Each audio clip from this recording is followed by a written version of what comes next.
Welcome home, family and fellow citizens of the African Order. I'm here with another video, and the topic of this discussion is Here We Go Again. I'm listening to an episode of First Take, and Skip Bayless and Shannon Sharpe is having a racial conversation. And Skip Bayless is accusing Farrakhan of being anti-Semitic. And Shannon Sharpe, who I like, but I would respect more if only he had someone black to go home to. I respect you, Shannon Sharpe. I love some of the points that you be bringing out, but you do a huge disservice to the cause and to the conversation whenever an image of you is broadcast and you standing next to a white woman. That takes away from everything that you just said. And see, white people, they don't look to see things or hear things in the conversation for them to agree with us and move the conversation forward. They do what they do with us. They listen to us to find things to exclude. They finding reasons not to agree with you. Let's prime example. Let's say a white guy owned a business, and his nephew came in there looking for work. The white guy could say, hey, see that guy down there with the blue shirt and the black pants? Go over there. Tell him that I said that you're his new apprentice and he has 90 days to get you up to speed. Don't worry about the application. We'll figure it out. We'll fill it out later. That is well within the realm of possibility.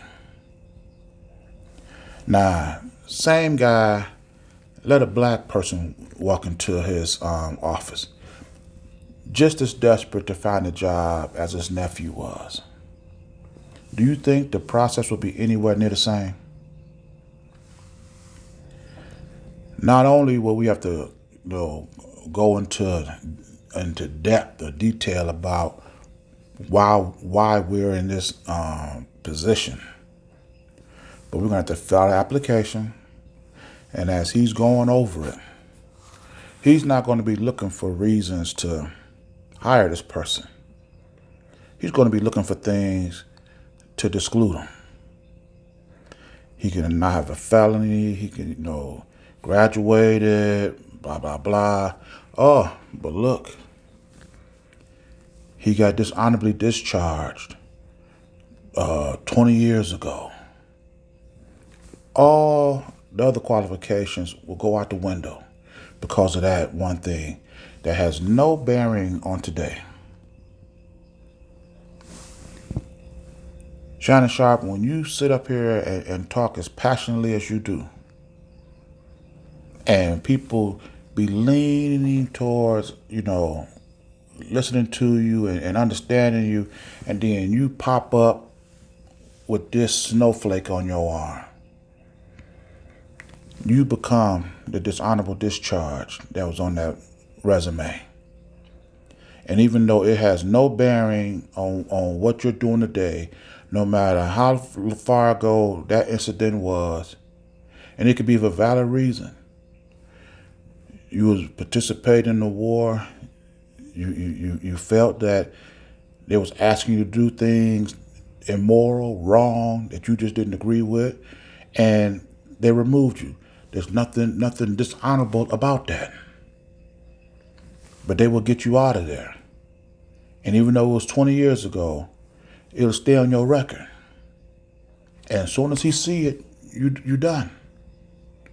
Soon as they see you with a white woman on your arm, everything is discredited. So, but Shannon, love who you love, I would rather you just stay out the limelight as long as you got that white thing on your arm. But let me finish this video. Shannon was taking Skip to school, explaining to him that just because Farrakhan is pro-black does not mean that he is anti-Semitic or anti-anything, but see, me, if he was having that conversation in front of me, I'd have been like, look, first of all, we're not going to have this conversation on your level of understanding. We're going to have it on mine. First of all, being anti-Semitic or against the Jews that let you claim it, these are not the Jews that the Bible speak of. And I want him to admit to this on national TV. Because not only do you have to correct white people, but you have to do it in a format so that everybody can hear. And you can go back and chronicle it. You can go back and see it. You can share it now. There's no reason why today white people should not know that the Jews that they thought of was the real Jews are not the real Jews. There's no reason for that nonsense, that fairy tale to be floating around still today. And even if Farrakhan was anti-Semitic, what would that even mean? How would Skip Bayless even be able to explain what anti-Semitism, what did that entail? What do you have to do to be anti-Semitic? If you go to church and you speak against the church, or I hate church, I don't like the pastor, I don't want to go to church. You can even be an atheist. That still won't make you the Antichrist. So what steps or procedure do you have to go through to actually be anti-Semitic? And these are fake Jews anyway, so you could be anything you want. There's no ramification. Only thing is they're the ones that control a lot of the businesses and industries. That's what really Farrakhan is against. But the way you combat that is not continuing sending your people back to work for them. Mr. Farrakhan, if you really are, not anti-Semitic, but you speak out against Jews because of the unfair advantage they have over our people, because they can't speak out like you can. And the reason why you can speak out is because black people support you. You don't get paid by Jews. You get paid by black people.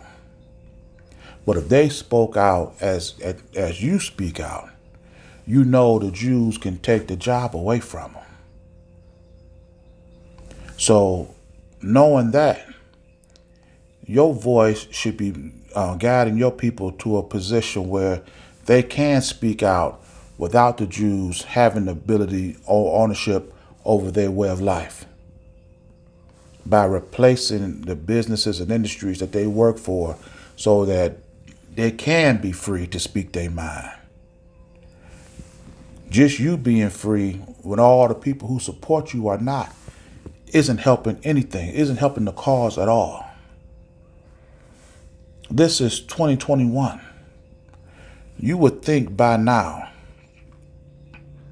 that some portion of the black community would be dedicated to building businesses and industries around our essential needs. And this goes to Farrakhan, Jesse Jackson, Al Sharpton, the NAACP, the Black Coalition, anybody that's claiming to be a spokesman for black people. Why today do we not have a percentage of our people building businesses and industries around our reoccurring essential needs? Every day somebody black is going to get hungry. They're going to get hungry several times a day. Heck, I'm hungry right now. We should have a portion of our people in these industries supplying these needs, educating our people, feeding them, housing them, manufacturing goods and services to service our needs. Farrakhan, all your people should not be in a position where they can't speak out. And then that's exactly why that they can remain silent, because we don't build anything in opposition of that. So even if we can't hire every last one of our people, we can at least create an alternative or competitive system to hold those accountable that do employ our people. Without this opposition, without this opposing economic influence, not only can they control the wages of the people, but they can control the cost of living as well. So they can stagnate their pay and keep escalating their cost of living, making them do more and more with less and less resources. But while you sitting up there running your freaking mouth, they're doing all this to your people, but you talking about because they can't speak like I can. And what little money they are getting, they still find a way to support you. So I'm not the biggest Farrakhan fan. I respect him, a lot of things, but it's more talk than anything. Put your people in a position where they don't have to sit back and keep their mouth quiet every time some fake white Jew walk past them. Create businesses and industries. You've been talking about it for the longest, and it's time we start doing it. And, after Shannon Sharpe was checking Skip about the anti-Semitism stuff. Then, Skip, he backpedaling. And now he's talking about, well, he's anti-white. Well, I said, oh, Lord. First of all, the world is anti-white. It's about time blacks became the same as well. Whenever the Bible, when God called his people to come out from another people, he don't never call them to bring the same people with them.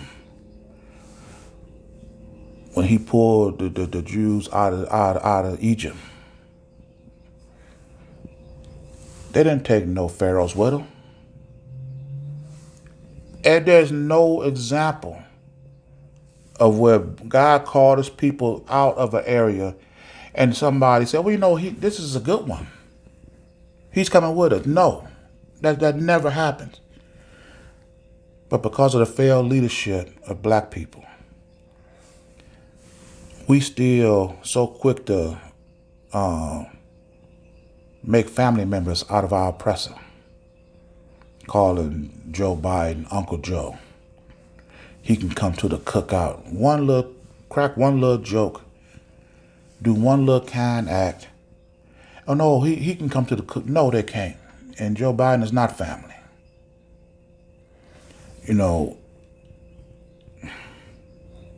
We need new leadership as people. And I'm tired of having to go through this conversation, and I hear it all the time.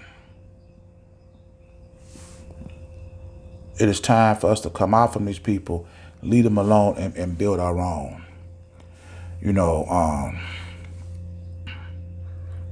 Like I said, Skip was talking about he's anti-white. Everybody anti-white. And but black people don't have to go out and say or think that they're better than white people. You can prove it. White people are allergic to the sun. Black people absorb the sun. So that alone, if you had to choose what race was better than the other, based on that alone, it's hands down. Black people have built a way of life for themselves. White people ain't never built a way of life for themselves. Not alone. They always had to imprison or enslave or trick somebody out of it. We didn't have to do that. We've never had to do that. And even after we were enslaved by whites for almost 300 years,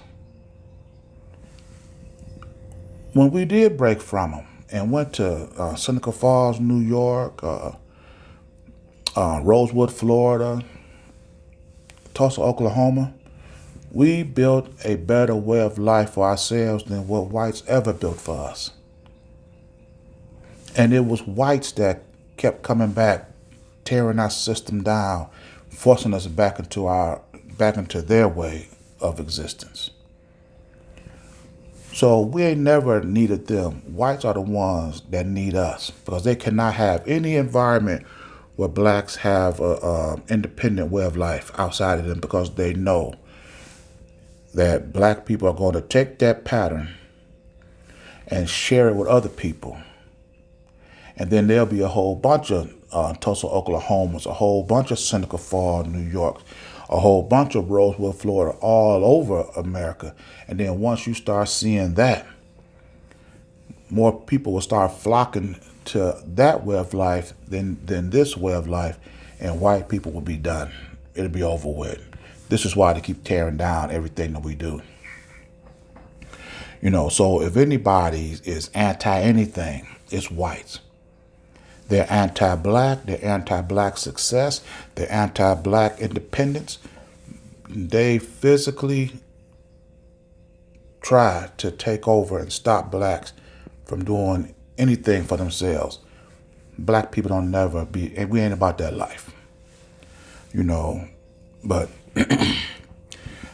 being an antichrist, I'm not 100% sure on this. I read up a little bit on it, but it's somebody claiming to be Jesus Christ, taking the place of Jesus Christ, coming up in opposition of God, to compete with God, to rule over his people. Farrakhan is not trying to do that. Farrakhan is not trying to rule over no Jews. Well, especially not trying to rule over no fake Jews.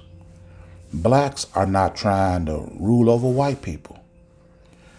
When we broke from you, we governed and managed our own affairs. That's what we were doing. Whites could never do that. You devils, you the ones that try to impose your will over other people. You the ones that try to force people to live the way you want them to live. But for some reason, you could never make a way of life for yourself. And that makes you wonder a little bit. But before I conclude this video, let me say that this is Black History Month. But I be black all year long. But I'm tired and I'm sick of having to go through this. We've heard this before. Always qualifying black actions to white opinion. Gotta get checks and balances to see if we can do this or we can't do that. Are we right? And this is crazy. We don't need white people to get their authority to do anything now. We can do these things on our own. So what I would like to do for this and every future Black History Month, I would like for us to take lessons from the past, apply them today, and to change the course of our future.